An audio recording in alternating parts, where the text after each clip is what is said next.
And all the rain that we've had this week, people might be wondering how much rain do we typically get when our flash flood warnings issued and the time of day. I actually took a look at some of the data and filed this great report.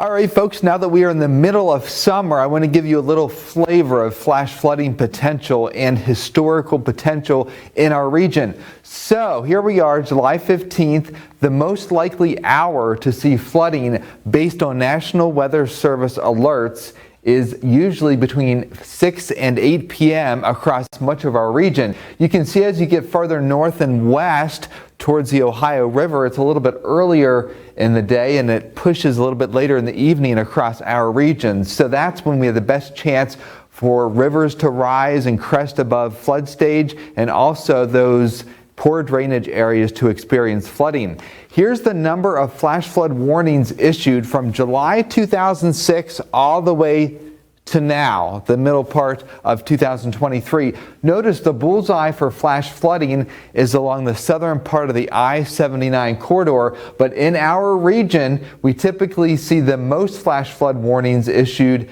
from Fayette County south along the 19 corridor, and there's a little bit of a lull across the Greenbrier Valley, and then we have a slice of southern parts of West Virginia near Bluefield where there's a surplus of flash flooding potential as well. So that's the historical potential based on flash flood warnings that have been issued. Now, as we go forward, a couple things to keep in mind is that a flood watch means conditions are favorable or possible for flooding.